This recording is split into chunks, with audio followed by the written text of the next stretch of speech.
ಯಾಕಮ್ಮ ಒಂಥರ ಇದೆಯಾ? ಏನಾಯ್ತು? ದುಡ್ಡು ಮಡಗಿದ್ನಲ್ಲ, ಏನು ಮಾಡಿದೆ ನೀನು? ಸುಳ್ಳು ಹೇಳ್ಬೇಡ. ದುಡ್ಡು ಏನು ಮಾಡಿದೆ ಕರೆಕ್ಟಾಗಿ ಹೇಳು. ಸಾಲ ತೀರಿಸ್ದೆ ಅಂತ ಹೇಳಿದ್ನಲ್ಲ.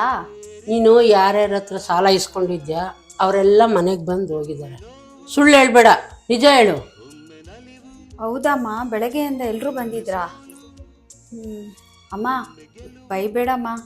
ಯಾರೋ ಹೇಳಿದ್ರು ಕಮ್ಮಿಗೆ ಸೈಟ್ ಸಿಗ್ತಿದೆ ಅಂತ, ಅದಕ್ಕೆ ಜಮೀನು ಮಾರಿರೋ ದುಡ್ಡೆಲ್ಲನೂ ಇಲ್ಲಿ ಸೈಟಿಗೆ ಬಂಡವಾಳ ಹಾಕ್ಬಿಟ್ಟೆ. ಒಂದು ಸ್ವಲ್ಪ ದಿವಸ ಅದು ಡಬ್ಬಲ್ ಆಗುತ್ತಲ್ಲ, ಆಮೇಲೆ ಸಾಲ ತೀರ್ಸೋಣ. ಅಲ್ಲಿವರೆಗೂ ಹೆಂಗೋ ಅಡ್ಜಸ್ಟ್ ಮಾಡೋಣ ಅಮ್ಮ. ಜಮೀನು ಮಾರಿ ಸಾಲ ತೀರಿಸಿ ನಿಮ್ಮದೇ ಇರಲಿ ಅಂತ ನನ್ನ ಮಗಳು ಅಂತ ನಾನು ಮಾಡಿದೆ. ದುಡ್ಡು ತೊಗೊಂಡೋಗಿ ಸೈಟ್ ತೊಗೊಂಡಿದ್ದೀನಿ ಅಂತೀಯಲ್ಲ, ಅದೇನೋ ನನಗೆ ಗೊತ್ತಿಲ್ಲ.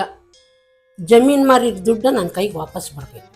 ಒಬ್ಬರಾಯ್ತು ಮನೆಗೆ ಬರ್ತಾನೇ ಇದ್ದಾರೆ, ದುಡ್ಡು ಕೊಡಿ ಅಂತ. ನಾನು ಎಷ್ಟು ಸತಿ ಹೇಳಲಿ ಎಲ್ಕ?